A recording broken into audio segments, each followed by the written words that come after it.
Hi everyone, Bob here on this beautiful March day. The sun is shining and I'm excited to present to you 6 compound exercises for seniors.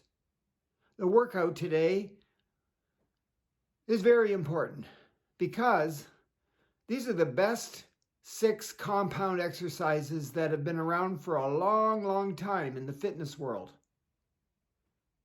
A compound exercise is an exercise that works several major muscle groups at the same time. You don't really need anything today except for maybe a pair of light weights.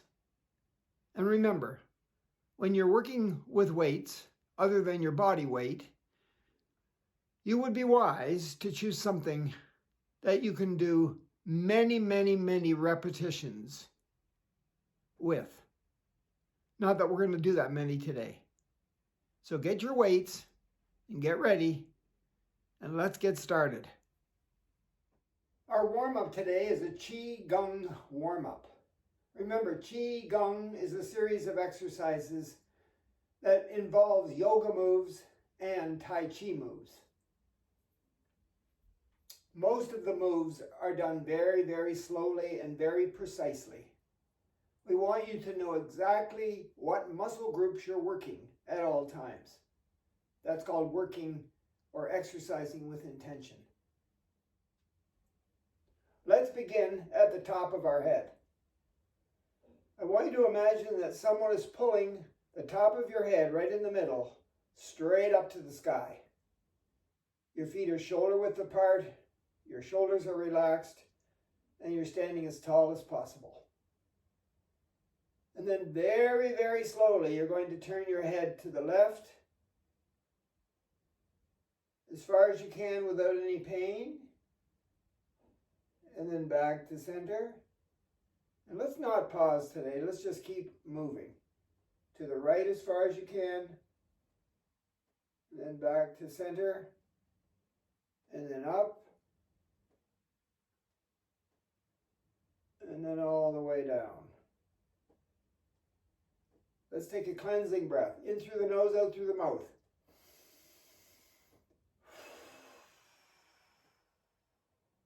Okay, let's do it one more time. To the right.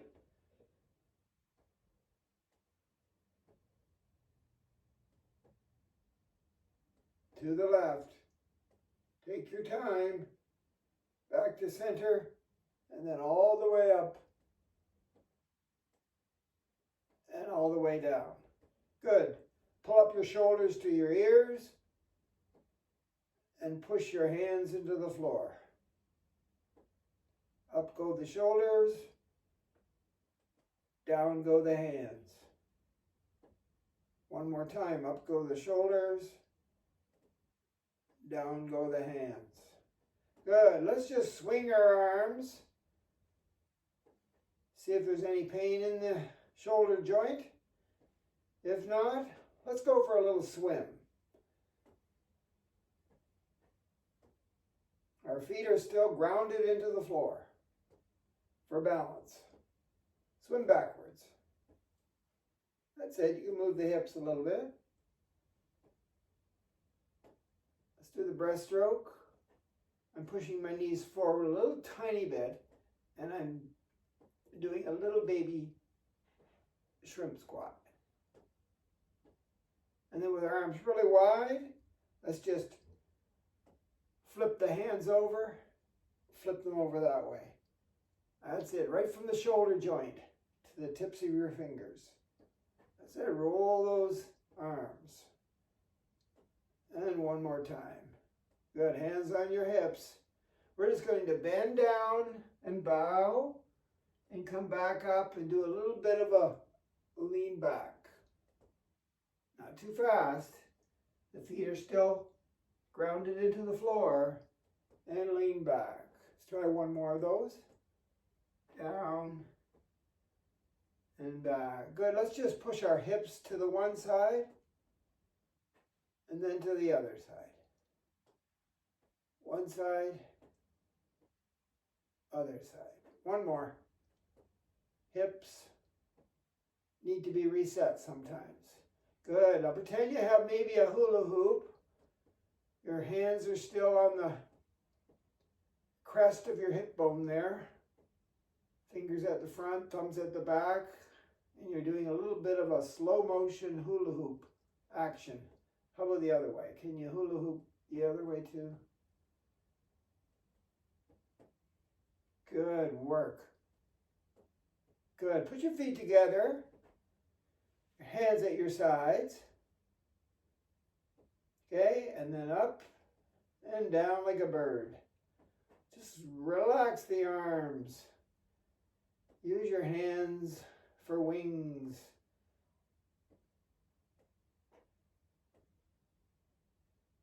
Good work. Hands on your knees. Bend a little bit and go around in circles. Some people like to go the other way. They like to rub their hands together to get some heat in those palms and then place them on the kneecaps and go around in circles. Take your time. And the other way. Good work. Let's put our feet apart again, shoulder width. I'm going to go up on the balls of my feet, lift my heels, come back down. When I'm ready, up again, come back down. So the heels are going up, and I'm balancing on my toes and the balls of my feet, those pads at the base of the toes. Sit up and down. One more of those. Up and down. Good. Now I'm going to lift my toes off the floor 1 foot at a time. Down. So the toes and the balls of my feet come up. Heels are stuck to the floor. Down. Other foot. Up. Down. Alternate feet. Down. You feel that in your calf muscle when you flex your foot like that? Down. And one more on each side. Down. And one more. Down. Let's put our heels together so our feet are out like a duck. And then go up on the balls of our feet. And then down. Up. Down. That's a little harder. Up. And then down. Let's add something to that. We're going to take our hands and put them where our ears are. You can cover your ears if you want. But bring your elbows up. Good. And as you come up, squeeze your shoulder blades together and take your elbows apart.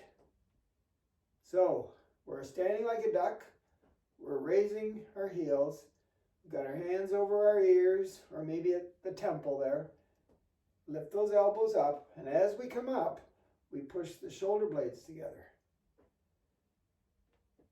Good. And then there's one more. Shake your arms out for a sec. I want your feet like this. Pigeon-toed, I guess they call it. I'm not sure, but so my knees are sort of touching almost. My toes are touching. My heels are really far apart. And then I'm going up on the balls of my feet and down. Now I want to put my arms out like this and see if I can do it. And it might be easier for my upper body to stay still. Maybe if I try it this way. You don't have to. Just lift your heels while standing like a pigeon. Oh, that's hard. Maybe this will help if your arms are out like this. Maybe none of that helps. Maybe your hands have to be on your hips, just at your side, whatever you want. Just try to be in charge of your movement. Think about what body parts throughout this whole workout today that you're working, and you are in charge. You have intention. One more. Good. Let's just shake that leg. Shake that leg. Again, shake that leg. Shake that leg. That's the warm-up. Exercise number 1 coming your way. The chair squat. Obviously, I need a sturdy chair with or without arms. And some light weights. These are 2 pounds. So 4 altogether. 2 in each hand. My legs are about as wide as the feet of the chair. And they're out from the chair a little bit, so that my knees are above my ankles. and my toes are pointing straight ahead. The weights, they're just extra ballast to see whether or not I can do it. If it's too difficult for the weights, I'll put at least one or maybe both of them down and I won't use them. So with my best seated posture possible, take maybe a few breaths in through my nose and blow out through my mouth. Again. And of course I'm going to try the deep breathing on the way up and on the way down. I won't worry about it too much today. I'm going to think about my bum muscles, my glute muscles in my bum. I'm going to think about my quads, which are the muscles in the front of my upper legs, and my hamstrings, which are the muscles in the back of my upper leg. All of those muscles are major, and I use them every time I stand up and sit down, so they're important. And then, of course, because this is a compound exercise, there are many other muscles that are going to be incorporated into the standing and the seating part of this movement. But what I want you to remember is that we want to be mindful of all those muscles. We want to concentrate on those muscles. Can we feel them working? So we're going to do everything super slow. So I think I'll just put the weights at my side. I might hold them like this, like a hammer. And then I'm going to lean forward slightly, keep my back straight, push down with the bottoms of my feet, push down and really work my hamstrings, my bum, and my quads to straighten up. I didn't come up very fast. I want to go down about the same speed. So here I go. When I'm ready, the best form possible. Where's the chair? There it is. I don't want to flop into the chair. And then I sit up nice and tall. So I'm going to be sitting nice and tall, best posture I can, and standing nice and tall when I get up there. Let's try it again. Lean forward, ready to push down, use all those major muscles, and come up super slow. That's it, your hips come forward. And then we go down super slow the way we came back up. And don't flop into the chair. There's the chair. Slowly put yourself into the chair and sit up nice and tall. Only one more, but this time I'm going to shut up and I'm going to breathe.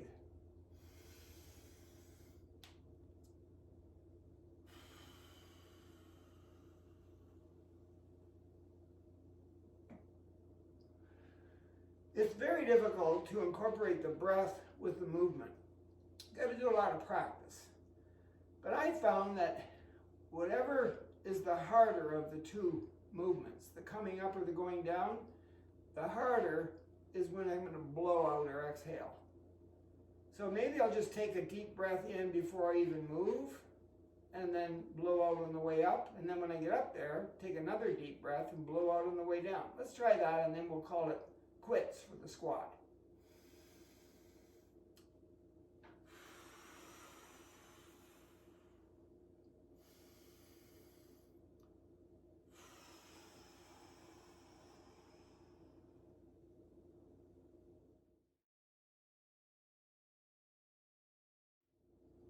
The deadlift. The deadlift is sometimes not included on one of the best 6 compound exercises. Because if you don't do the deadlift exactly the right way, you could hurt yourself, like your back. But you know what? The deadlift is so close to the squat. It uses the same basic 3 muscle groups, the glutes, the quads, and the hamstrings. However, it uses the hamstrings more than it does the quads, where in the squat you use all 3 equal. And this is why. First of all, my weights are down there, or whatever it is I want to pick up. And when I bend over to pick them up, my legs are going to be straight, maybe a little bit bent at the knee, but not as much as a squat. And if I get my hips higher than my shoulders, so if I'm in this position and trying to pick up a load, I'm asking for trouble. So I got to make sure always when I do the deadlift, my hips are lower than my shoulders. So there is a bit of a contraction or a bent shape in my legs. It looks like a squat. Other than that, my back's still straight, so my head is, lined up with my tail and my back's pretty straight. It might not be as vertical as a squat. It might be horizontal a little bit, but it's still straight. And my shoulders are always above my hips. So my hips will be going back more, which straightens my legs, so my legs aren't as bent as they would be for a squat. Complicated? Maybe, maybe not. So first of all, I'm going to look down and go, hey, there's what I want to pick up, those two white things. So I get my feet about shoulder width apart, pretty close to them. And then instead of just squatting down and grabbing a hold and coming back up, I'm going to lower myself, lean over more than I would with a squat, but keep my hips lower than my shoulders, reach for the load, and then when I straighten my legs to bring up the heavy load, I keep the load close to my body. And here I am. And if I want to put it down again, I keep the load close to my body, push my hips way back compared to the squat, keep my head up so my shoulders are up higher than my hips, and gently put the load down. And then I can come back up safely. To get that one more time, remember, I've got my feet close to what I'm trying to pick up. My hips are going to go back farther than I would with the squat. The squat, they would go down. In the deadlift, they go back. But my shoulders are always higher than my hips. So I come down, keep my head up, bend over a little bit more, just keep my shoulders higher than my hips, so bend your legs so that happens, grab a hold, and then when you lift the load, keep it closer to your body. And go back down the same way. Push the hips back, way back, keep the back straight, don't curl your back. And then come back up. So here we go, one more time. We won't worry about the breath. We'll just concentrate on the best form for the deadlift. It's picking up something that's in front of us. So I hinge at the hips, push my hips back. I bend my legs so that my hips can go lower. The shoulders are still up here. I look up, or at least out, and when I get a hold of the load, I keep it close to my body, and then I stand up. And then the reverse. Push the hips back, bend the legs so that my hips go down, keep my back straight. This is what it looks like from the side. My back, I'm not curled, my hips aren't like this. My hips are down, but they're back. And my head is up. Then they come up, the reverse. The deadlift.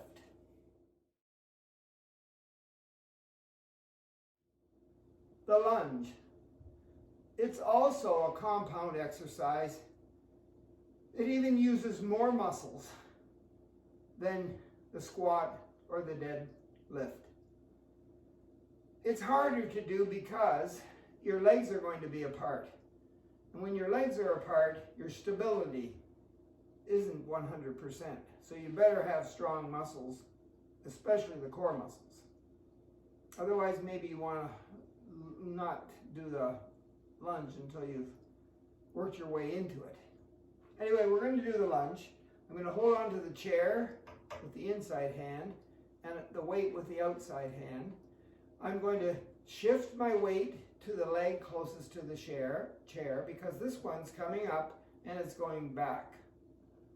Anytime you've got your legs apart, you're lunging if you move. When you walk, you lunge. When you run, you lunge. When you go up steps, you lunge. So we use a lunge a lot. We might as well do it properly. So, the leg at the front. I want to make sure that when I lower my body, my knee stays over my ankle. So to do that, I think I better take a bigger step back. Good, now I've got my front leg bent a little bit, but I want the knee to be over top of the ankle as I lower my body. So I'm gonna lower my body so that my back leg gets to 90 degrees if I can get that low. And then my front leg will automatically be at 90 degrees too. I'm just holding on to the weight. There, and then I come up very slowly. As long as that front knee is over top of that ankle. Like if you had your legs closer together, the knee might go toward the toes. You don't want that. So, stand up nice and tall, best posture. Hold on to the chair for support. Hold on to the weight just to make it a little bit more difficult. If it's too hard, put the weight down. And then just lower your body. I'm up on the balls of my feet or my toes at the back there. I'm trying to get that back leg to 90 degrees. When I do, the front leg will be at 92, and then I come up very slowly. If you have any knee problems, you don't want to do the lunge because this could make it worse. So here we go again one last time. We won't worry about the breath. We'll just concentrate on that front knee being over top of the ankle and getting this back leg to 90 degrees, which is about there for me, and then slowly come back up. Bring the foot in and switch sides. So when we switch sides, remember the weight goes on the outside. The front leg's getting all the weight, so I'm going to put it up maybe there, and then put the back leg way back here. Now when I go down, will that knee stay over the ankle? Pretty much. So I'm up on the balls of my feet there, standing up nice and tall, and when I'm ready, I'm going down, bending my back leg to try to get it to 90 degrees, and then slowly come back up. This is what it looks like from the side. So, this leg closest to the chair is getting all the work. So when it goes back, so I'm going to go straight down. I'm on the balls of my feet there, holding onto the weight with the outside hand. I'm going straight down, trying to make this joint 90 degrees. Trying. If that's as far as I can go, briefly wait there, and then slowly come back up. Let's do it one more time. Slowly go straight down, and slowly come back up. Bring your leg in. Be careful when you do the lunge. It's good if you can do it.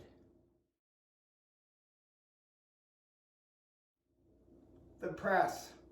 There are many ways you can press. It's just a push and a pull back. So whenever you're pushing something with your arms and you're pulling something back, you're pressing. Contract, extend, contract, right? So I think today I'll do an overhead press. And I think today I will sit down to do this, just because.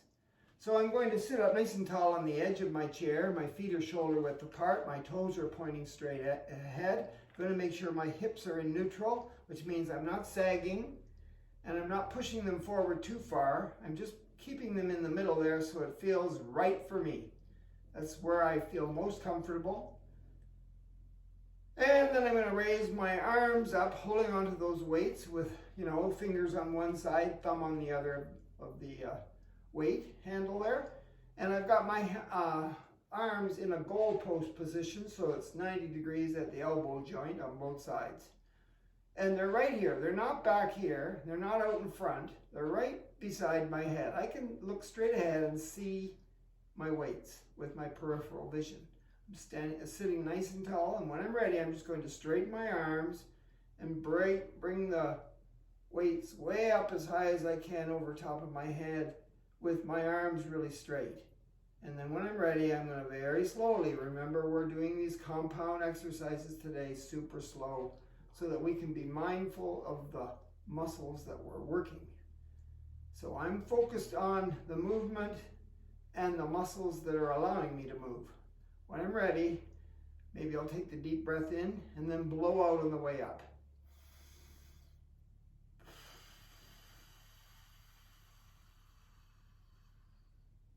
Good. When I get here, I'll take a deep breath in through my nose and blow out on the way down.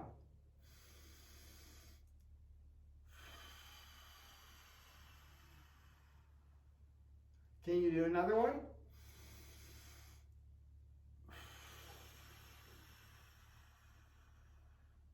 Notice I'm exhaling on the movement.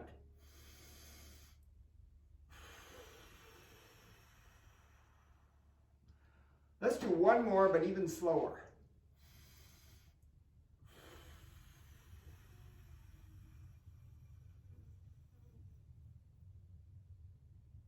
Nice and tall there, right?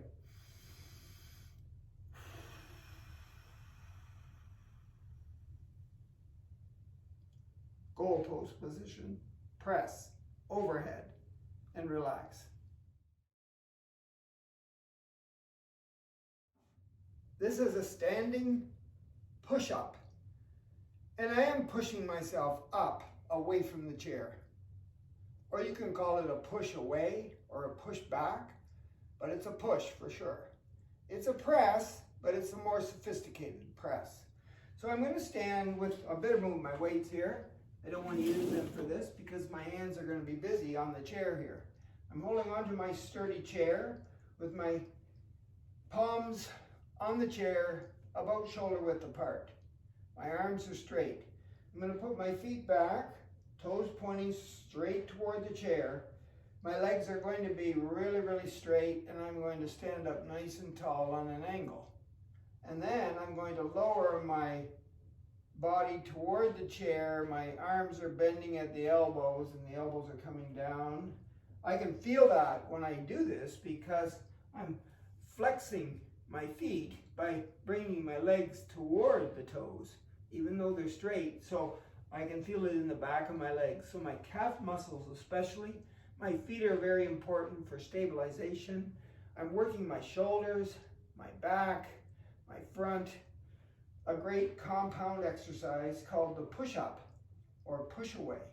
So here I go when I'm ready. I lower my body, my straight body. It's on an angle, maybe 75 degrees, right? Feet flat on the floor until I get as close to the chair as I can go. And then I wait a second or two and then very slowly straighten my arms and push back or push up. I'm going to look straight ahead instead of at the camera. I'm going to take a deep breath through my nose, and then as I move, I'm going to blow out or exhale. So here we go.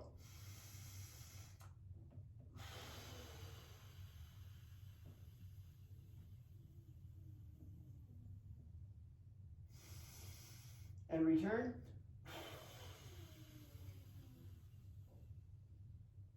When I'm ready, focus on the muscles. You're working the shoulders, the arms. You're working the hands, just holding on. You're working the feet. You're working the back, the front. Here we go.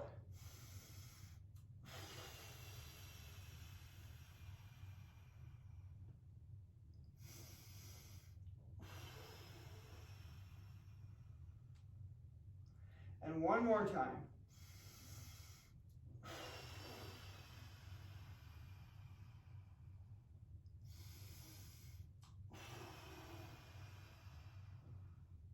The whole time, my body should be on an angle like that. My legs are as straight as I can get them, except soft at the knee. Don't lock the joint, just keep it, secure, and your legs straight. The push-up.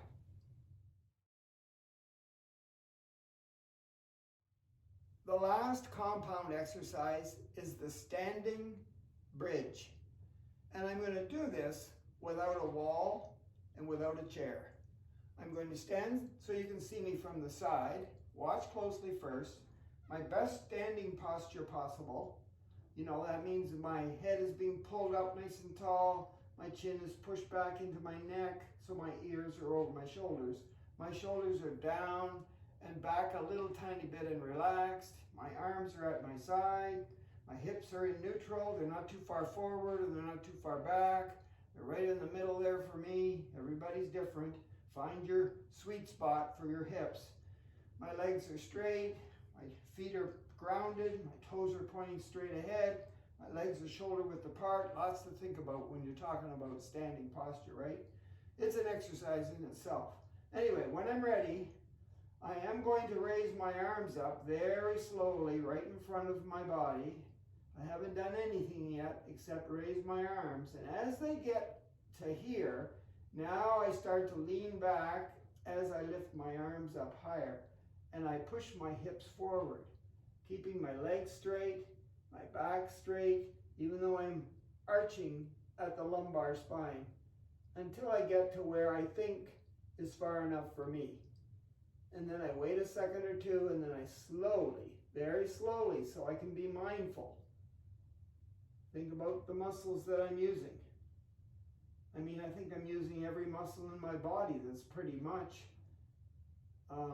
going to allow me to do this bridge with the best form possible, which is wonderful. I think I'll turn and do it this way so you can see it from this angle. You can do it with me if you want, but watch first. Watch. So here I go, standing nice and tall. I haven't done anything yet except lift my arms until they're straight out in front of me. As soon as they start to go higher than that, my body starts to lean back very slightly. My head is right on top of my spine where it's supposed to be. I'm not lifting my head way back like that. I'm just working on the back there to create the bridge. That's as far as I can go for me. That's the sweet spot. Otherwise, I'm going to fall over. And then I slowly, after I wait a second or two, very slowly, return to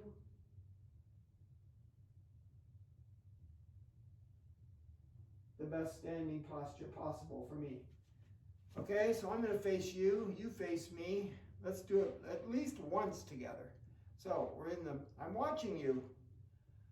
Best standing posture possible. Check your body parts. Okay, very slowly. Maybe your hands, the palms anyway, are facing each other. When you get to here, you haven't done much of anything except stood up nice and tall. But here we go. We're going to start to push our hips forward so that we can arch our back ever so slowly. Arms are still straight, still rising. Keep going until you think that's far enough. Well, that's far enough for me.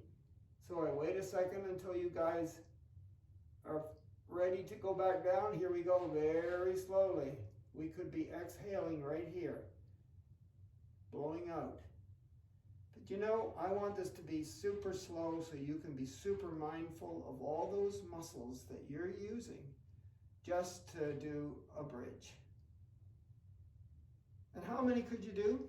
Well, you know, the slower I go and the more I concentrate on my form, the harder it seems. So I might be able to do 2 or 3 of those, and then that would be enough for a day. And would I do it every day of the week? These compound exercises, I might do a bridge on Monday, I might do a lunge on Tuesday, maybe a push away or a push up on Wednesday. You know, I might do it like that. Squat Thursday, press Friday. I might do it like that. Or I might do them all and just do one of each. Maybe 3 times a week or twice a week. Whatever I feel like doing. But they're super important to your overall health. That's why they've been around so long. And super slow so you can be mindful. Just like the famous Russian/Israeli scientist says, his name is, I think it's Feldenkrais, F-E-L-K-E-N.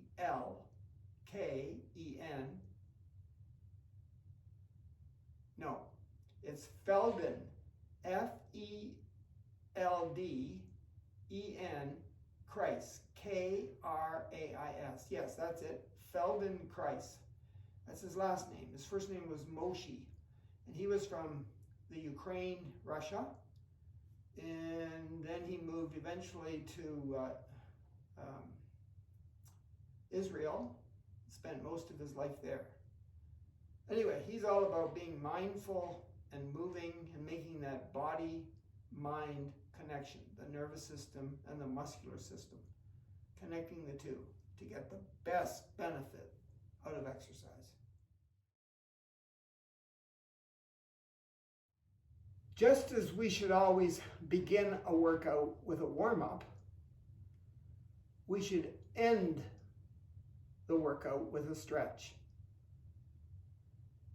And it doesn't have to be right at the end, but it should be close to the end. After you've done all your movement things, the stretch is a movement where you are static, where you hold a position for up to 2 minutes. So we're only going to do one today, and because we worked on our hips and all the muscles that are associated with our lower body, we're going to do a figure 4, and we're going to do it seated. So I'm sitting on the edge of my chair again, in my best neutral seated posture possible, and I'm going to take one leg and I'm going to put this leg over top of the other one so that the ankle is resting above the knee somewhere. Now this knee that's way up in the air is not supposed to be way up in the air. If my hips were in really great shape, my knee and the lower bone here in my body to my ankle would be horizontal.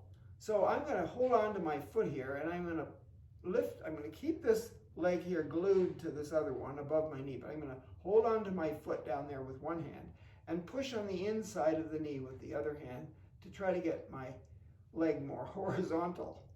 I need to do this exercise a lot to get it there. I can do it if I work at it.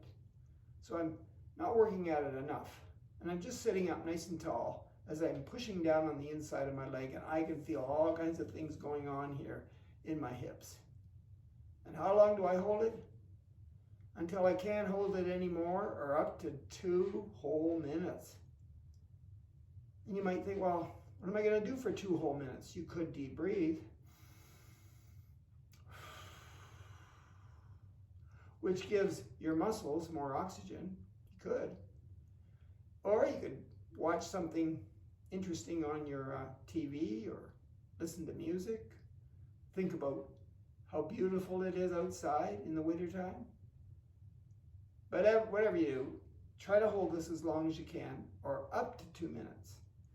Okay, and then when you're ready, don't forget you got 2 sides to your hips. So we're going to lift this leg up, bend it at the knee joint here, put the ankle above the knee, maybe hold on to the foot to keep it in place. Notice this knee, it's up way too high too, so this side needs work. So I'm going to push down with my arm here, my hand on the inside of the knee as I hold on down there to try to get my leg to be horizontal, and sit up nice and tall, and then maybe, I don't know, I could look around the room, but I think I'll do some deep breathing. So I'm breathing in through my nose, blowing out twice as long through my mouth. Get that diaphragm to work. You need that diaphragm to have a healthy respiratory system. Here we go again.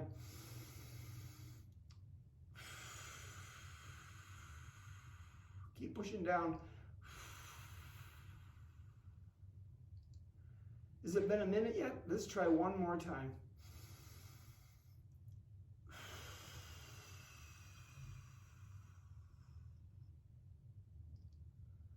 I think that's it for today for that hip. So you did a great job today.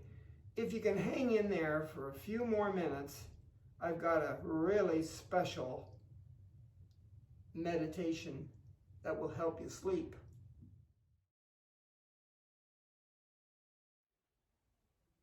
Progressive muscle relaxation. This meditation is used at bedtime to help you relax so that you can get to sleep quicker and stay asleep longer. It's simply a way to fire up the nerves in your body just a little bit, so that they'll then be aware that you're ready to sleep and you want to stay asleep. So, what I would normally do is I would get into my bed at night and get ready for sleep. Whatever position I choose is okay. And the first thing I'm going to do is with my eyes closed or my eyes open, since the room will be cool and the room will be dark, and I'll be relaxed the best I can, I'm going to squinch up or tighten up my forehead. However you want to do that, that's how you do it. You don't have to use your hands though, just use your head somehow, and maybe your eyebrows, push them up toward your hairline, and you hold it there for 5 seconds and then relax. And then you wait 10 seconds before you do the next part to the exercise. And you go through all the different exercises from head to toe, relaxing different body parts by contracting and flexing. By the time you get to the bottom, you should be asleep, or at least ready for sleep any second. So it's the forehead first, and then it's going to be your eyes. You're going to squeeze them really tight, squint. You can even close them right up for 5 seconds. Open them, wait for 10 seconds. Then do the nose. Relax for 10 seconds. And do the mouth by smiling. Relax for 10 seconds. And the shoulder shrug. And you know what that looks like. You're just pulling up your shoulders toward your earlobes while you're lying down for 5 seconds. And then relax. Then you're going to make fists. And then relax for 10 seconds. Then you're going to hug yourself without touching yourself. Doesn't matter which way you hug for 5 seconds. And then relax for 10 seconds. And you're going to suck your belly button into your spine for 5 seconds. And throughout all these exercises, you're just breathing normally. If you want to incorporate the deep breathing, the diaphragmatical breathing by sucking air in through your nose and blowing out through your mouth, that's cool. That's cool. Otherwise, don't think about that. Just think about what you have to contract and then relax. So you're sucking your belly button in for 5 seconds and relaxing. Okay? When you get to your legs here, I like to just imagine that I can push my knees into the bed with my brain. So I just keep my legs straight and I tighten them up and push the knees down. That should work from the hips all the way down to the knees anyway. After you do that one for 5 seconds and relax for 10, you flex your feet. That means you pull your toes toward your shins or your knees or your nose. And do both feet at the same time. Just 5 seconds. And then what you could do is you could point your toes. That'll do the top of your feet for 5 seconds. If you want, when you get to the knees, if you don't want to push them down, you can just rub your hands together and then massage the knees. But I think pushing them into the bed is the better of the two ways to do that. You got it? From head to toe. Some people call this routine the PMR, the progressive muscle relaxation series of moves. I like to call it the 5 and dime because it's 5 seconds contract and 10 seconds relax. And then the next exercise. Good luck, pleasant dreams.